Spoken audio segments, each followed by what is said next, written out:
कि अभी देखने में युवा लग रहे थे, लेकिन एक युवा की पीड़ा वो नहीं समझ पाए। हम कहते हैं किस अधिकार और किस कानून के किस किताब में वो पढ़े थे कि किसी के ऊपर हाथ उठाना है, किसी को माँ बहन की गाड़ी देना है। यार आपको जो करना था, कुर्की जब्ती करना था, इसके बाद गिरफ्तारी करना था, न्यायिक प्रक्रिया के माध्यम से आप कुछ भी करते। आप कोर्ट काहे बन गए? आप किसी को मारने वाले कौन हो सकते हैं? अगर वो आपको मारने लग जाते तो सच में कह रहा हूँ आर्मी का जवान 21-20 नहीं बल्कि 25 पड़ता और पखिया उधेड़ देता उन जितेंद्र का। लेकिन जितेंद्र जी का सम्मान किए, कहा कि वो उस वक्त वर्दी में थे और ये इसी सम्मान का फायदा जितेंद्र जी उठाए। जी कहने लायक नहीं, मैं तो जी भी कह रहा हूँ, लेकिन बस इतना कहूंगा कि आर्मी के जवान के मारे जाने के बाद अगर कहीं न कहीं नेता और कोई लोग नहीं बोल रहे हैं तो ये दुर्भाग्य है। मैं तो धन्यवाद इनका देता हूँ, यहाँ पर तमाम लोग का देता हूँ, आप लोग का देता हूँ कि आप लोगों ने उस वक्त खबर दिखाया और ये लोग आज उनके लिए आवाज उठाकर यहाँ पर बैठे हुए हैं, धन्यवाद के पात्र है। लेकिन किसी नेता का जमीर नहीं जिंदा है क्या? रक्सौल में और मोतिहारी में और चंपारण में नहीं जिंदा है क्या?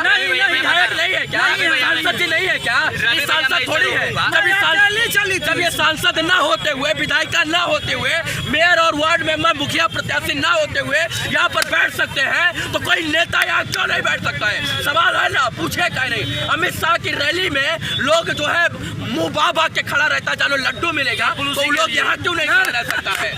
तुम नेता लोग हमको जातिवाद में बांटता है, हम लोग जातिवाद में बढ़ जाते हैं और अपने देश के सिपाही के लिए हम खड़े नहीं हो पाते हैं। सर, एक देश का सिपाही ना वो बॉर्डर पर खड़ा होकर दुश्मन के AK-47 का सामना करता है और मादा रखता है कि हम AK-47 उसके सीने में उतार देंगे। और ये लोग एगो पिस्टल टांग लिया, उठ चलता नहीं, उसमें जंग लग गया, जरूरत पड़ने पर ठाए ठाए मुंह से बोलेगा और अपने आप को अधिकारी बोलेंगे। बेवकूफ है लोग, मूर्ख है लोग, कुछ नहीं कर सकते हैं। ये लोग सिर्फ वर्दी के रूप में हैवान है, वर्दी के अंदर हैवान है। इंसान जो है ये लोग ठग है, सिर्फ ये लोग वसूली करना चाहता है। 10-10 रुपया लाओ, 5-5 लाओ, 20-20 ईमान बेच दिया ये लोग। और जब तक ऐसे पुलिस वाले लोग रहेंगे तब तक बिहार सुधर ही नहीं सकता है। आप बताइए कि किसान के बेटा बॉर्डर पे मर रहा है और किसान खेतों में मर रहा है, लेकिन ये जितने नेता है खादी वाले वो सब रोटियां सेक रहे हैं, अभी तक कोई आया नहीं आने का मुख्य उद्देश्य क्या हो रहा है कि अभी तक आर्मी के जवान के साथ में खड़े हैं। देखिए AC मिल रहा है उनको, ठंडी में जो है हीटर मिलेगा और इसके बाद गर्मी में AC मिलेगा, तो वो क्या जाने सियाचिन का ठंडी, वो क्या जाने जैसलमेर का गर्मी, कि रेत में किस तरीके का टेम्परेचर होता है, 53 डिग्री, 47 डिग्री, वो क्या जाने। उनका बेटा तो साला नेता ही बनेगा, इसलिए वो लोग उसी राह पर उसको अग्रसर कर रहे हैं। 10 को आर्मी का जवान जिस दिन ठोकना शुरू करेगा उस दिन अवकाश समझ में आ जाएगा, चाहे नेता हो या फिर मंत्री हो या फिर पुलिस वाले क्यों ना। वो लोग इन लोग भूल गए कि हम सुरक्षित है तो कहीं ना कहीं आर्मी के जवान की वजह से। बस इतना कहेंगे कि ये लोग बैठ सकते हैं तो नेता कह रहे। मैं कहता हूँ जितने भी सांसद है, जितने भी 3 सांसद है ना, और जितने विधायक है, 12 विधायक है, वो एक दिन बैठ जाए, 1 घंटे बैठ जाए, सत्ता डोल जाएगी सर, सत्ता। राजनीतिक संज्ञान लेंगे पर वो आएंगे कैसे? सबसे पहली बात है कि थाना तो दलाली लेते हैं, तो आएंगे कैसे यहाँ बैठने के लिए? नहीं आएंगे।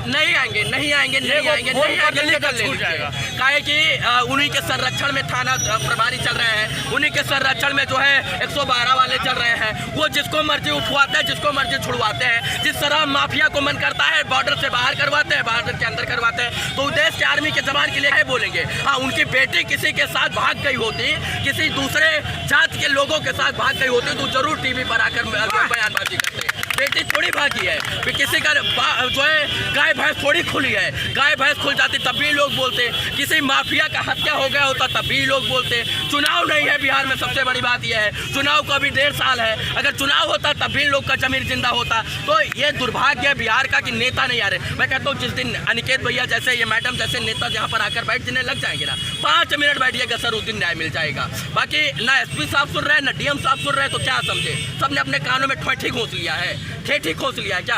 ठेठी सच में खोसा हुआ है। दुर्भाग्य है कि इतनी, अगर जुडिशरी, अगर न्यायालय और न्यायपालिका और इसके बाद जज साहब भी जिंदा है तो due to only 1 reason, army के जवान की वजह से, नहीं तो कोई सुरक्षित नहीं है। भूखा नंगा भिखमंगा देश, पाकिस्तान तुरंत मारना शुरू करेगा, चाइना वाला तुरंत हमला करेगा।